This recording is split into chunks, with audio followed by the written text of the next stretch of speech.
So, hi, David. You recently played in the Grand Swiss in Riga, and congratulations on a great result and a tournament. How do you feel now being back at the board? Yeah, first of all, thank you. It was, I guess, just nice to be back at the board, first of all. It was nice to remember that I can still compete against some of these really, really top players.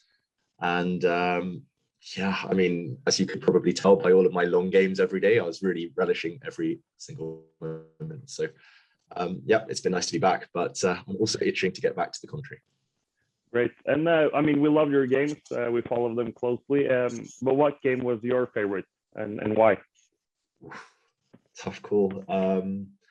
Despite my loss to Fallujah, I really enjoyed that game. I guess my favorite win would probably be against Esipenko, just because Magnus has singled him out as one of his maybe future challengers, and he's super strong. He very, very rarely loses. And I felt in the second half of that game after move 40 was probably some of the best chess I've ever played. So yeah, I'd probably pick those two as the most fun to play. Great. And people are wondering, are we going to see you compete more in between the tours tournament during the tour next year? Oh, I don't know. I was actually thinking of announcing my retirement from playing until this event, and then suddenly I'm thinking, oh my god, I want to play every day. So until I've made my mind up, we'll see how it goes. It takes a lot of energy playing, and it's really hard to compete against these top guys who are playing, studying, preparing kind of every day. So if I can maintain the energy, then I'll play more, but we'll see. No promises yet. Also, people are wondering, do you think commentating on all these games during the Champions Chess Tour has helped your understanding of chess at a very top level and become a better player yourself? Yeah, I mean, I think it has pros and cons, but I'm definitely trying to look at the positives, and I guess it can't hurt kind of having a front row seat to players like Magnus, players like Wesley, so kind of fighting day in, day out. And I definitely feel I've picked up some tips and tricks from them. Of course, I mean, playing as well, there's no substitute for playing and keeping that freshness. So I did feel a bit rusty when I finally got back to the board, but there were moments, for example, in the Grand Swiss where I did just try and take things back to basics and just talk myself through certain positions. And I think my opponents occasionally got carried away calculating these really long variations. And I think just commentating at the level that kind of our show is aimed at really did help. It meant that, especially when I was low on time, low on the clock in some games, in end games especially, that taking things back to basics really, really helped. And sometimes chess can be simple. And I think that's the one thing I've learned from the last year.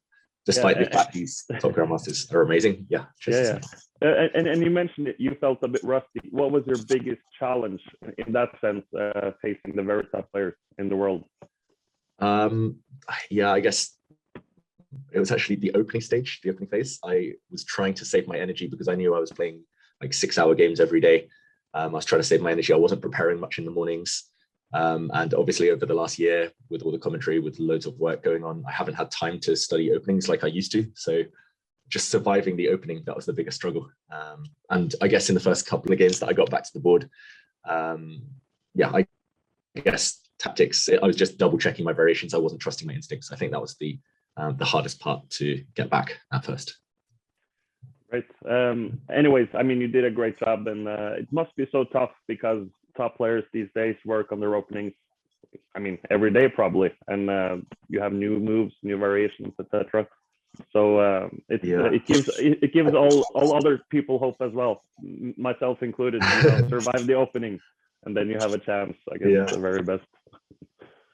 Yeah, I was getting teased a lot actually in the Grand Swiss by everyone, by Niels Gardelius, for example. He was saying, he was like, oh, you're such a lazy guy playing knight f3 and g3 on move 1 and 2 every game with white. And I was like, yeah, but it works. Managed to get some wins. And yeah, I think the one time the openings came back to bite me was against Caruana, where after the game I chatted to him and he prepared the opening until move 41 in this line I'd only ever played twice in my life. Wow, so, that's some serious preparations. Yeah, of course I didn't make it that far. I blundered on move 20 or something, and but yeah, he prepared some queen sacrifice where black has to find some only moves, and yeah, different level stuff. Yeah, wow. But we know now that you're commentating on the World Championship match starting later this month. What are your expectations, and what do you think will happen? Well, I'm looking to it. I think it's going to be a lot of fun, some exciting games. I'm thinking it's going to be closer than a lot of people assume. Magnus, of course, must be the favorite. He's been there. He's done it so many times before. He's arguably the stronger player, higher rated and everything. But Nepomniachtchi, I've seen interviews on Chess24, for example. He's taking it super seriously. He's been preparing for months and months now. And I think if anyone's going to take Magnus's title of all the previous challenges, I think Nepomniachtchi is going to be the most dangerous opponent, at least. So I think it actually might be a case for Magnus as well of firstly surviving the opening, but also coming up with some opening surprises for Nepomniachtchi, because I think Nepo is going to be extremely strong in that phase of the game. And if Magnus can survive the opening, get playable positions, then I think he'll go on to win, but that's not a given. I just want some excitement. That's all I'm asking for. Great. I definitely think we'll get a very exciting match and entertaining games. But what do you think is Nepomniachtchi's biggest strength going into the match? I think his biggest strength is actually psychological. I mean, he's been inconsistent in the past, but he is one of the few players in the world who doesn't really fear Magnus. And I think if he gets a position where he can attack, he will attack. And Magnus has mentioned himself as well in certain endgames. Nepomniachtchi is pretty strong, especially when heavy pieces are on the board. He's great with the initiative. So again, it's all about the type of position that they can get. But if Nepo can be in his comfort zone, he's going to be definitely not afraid of Magnus. And looking towards next year, the Meltwater Champions Chess Tour will be back in mid-February 2022. What is your hot tip for the next season? Who do you think will be the breakout star of the tour? I've got to say Firouzja, just because, I mean, he was so impressive at the Grand Swiss recently, and it feels like his results on the tour, he's played a few tournaments, not all of them last season, in the first season. It feels like his performances weren't quite what we expect, and now he's got the confidence. Now he's working harder than ever on chess, and I mean, he's going to start entering his peak years soon as well. I think he's going to be pushing Magnus hard for next year's title. Yeah, I can't wait to see the race. Of course, Wesley So will be there, and Bashir Legrave, Aronian, the same old suspect, but Firouzja, he's going to be the one to watch. Great, it's going to be really exciting. And before we round off, David, we have a few questions from the fans as well on Twitter. Hit me with them. The first question is from someone we love dearly. It's from Mr. Dodgy. And he's asking, what do you credit your impressive recent form, and why is it the valuable experience you gain in the prestigious Mr. Dodgy Invitational 1 and 2? Yeah, Mr. Dodgy, he's in my heart. I mean, he might be joking, but he's probably right. I think until last month, the Mr. Dodgy Invitational was the only competitive chess I played into 2021. So, yeah, I just hope I get an invite for season 3. And I think that's the only way I'll be able to keep my form going, clearly, if Mr. Dodgy invites me back. Great. So you know what to do now, Mr. Dodgy. Invite him back. And then we have a question from James Anthony, who wonders, how do you physically and mentally prepare for all these marathon games you play, and how do you recover afterwards? Yeah, I mean, that's a really good question, actually. And I never really kind of thought too much about the recovery, the whole routine process until the last couple of years. And now I'm getting a bit older. I have to really, really be disciplined. I try and get the same amount of sleep every night. It's not always easy, especially with a bit of stress. You know, sometimes you're overthinking about the game. But I always try and make sure that, okay, everything's done, everything's put to one side. It's just pure sleep, no interruptions. I eat a lot. I think there were a few pictures on social media of my meals. I'm maybe not the healthiest eater, but I always make sure that I've got enough energy for the games. I always try and wake up the same amount of time before a game as well. And I don't eat a couple of hours before a game, just I don't want to feel bloated.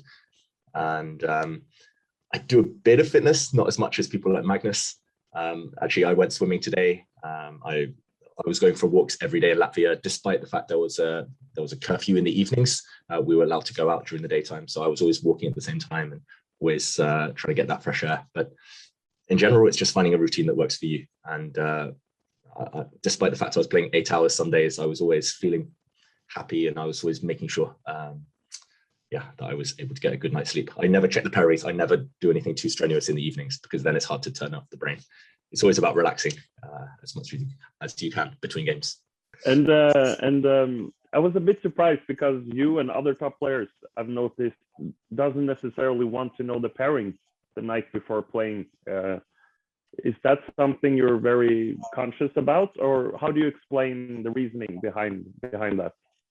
Yeah, it's at this point it's just as much a superstition as it is part of the routine. But it's again just part of the process. I don't like to get stressed in the evenings. I don't want to look at chess at all, but just before I sleep, for example. And I definitely feel the way to stay fresh, the way to stay relaxed and chilled, is to not look at the opponents, not analyze the games too much. Actually, that's another thing I do. I never analyze my games during a tournament.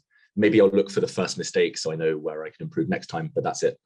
I know a lot of players, both professional and amateur, they go home, they check the computer and they think, oh, I could have done this, I blundered here, I could have. But then you kind of get too down on yourself, too harsh on yourself. And I prefer to just stay ignorant. Ignorance is bliss. And I prefer just to kind of be in my own little bubble and create my own little world where everything else kind of doesn't matter. So yeah, no chess at all after the games. It's just about relaxing and keeping a clear mind. Another question that's been asked throughout the season of the tour and also today is from Arch, and he's wondering, will we ever see you participate on the tour, and can you say anything about it? Have there been discussions, and what's your feeling if you are to play one of the tournaments in the tour? Yeah, I don't want to tell too many secrets here, but let's just say that the idea has been discussed and I'm definitely open to it. I mean, I would love at least once to have a go to test myself again against these real kind of top dogs. It's a scary thought, because if I get battered, which is quite possible, if everyone just beats me, then I think I'll retire from chess and hang my head in shame and run away. But at the same time, I don't know, just 1 or 2 wins against these top guys and I'll be dining out on that story forever. So yeah, I think in general, I love challenges, as viewers of the tour have seen. And maybe that will be one of my challenges this coming season. Stay tuned. All right. Yeah. I'd love to test myself. Great. And the final question is from Matt. Well, it's actually a quite funny question. He's asking, why does your game turn into a higher level when you only have 1 minute left on the clock? Yeah, I can't explain it. I guess it's kind of a compliment, that you can play high quality chess with 1 minute on the clock and you're under pressure. Yeah, I mean, that's a really good point, actually. I mean, I remember a tournament that you and I were both at the European Club Cup a few years ago in Greece, and Magnus said exactly the same to me. There were a couple of games I played terribly, and then as soon as I got down to 1 minute, I played like a genius, and I can't explain it. I guess my instincts in general are pretty good and my calculation's quite quick, but sometimes I don't trust the instincts and calculation as much as I should. And I overthink way too much in the early stages. So I think that's definitely one thing I need to work on in life and in chess, just handling my time better and just being more confident, being more decisive. And if I can do that, then maybe one day I can compete with these top guys. But it's not a healthy habit for my heart, for the viewers' heart rates, to kind of play on 1 minute all the time. So I definitely need to sort that out. Yeah. Great. Thank you so much, David. And we wish you all the best for the championship in Slovenia and also for the commentary later this month. Cheers. Thanks for having me. And looking forward to talking to everyone soon during the World Championship. Perfect. Thank you. Okay. Cheers. Bye-bye.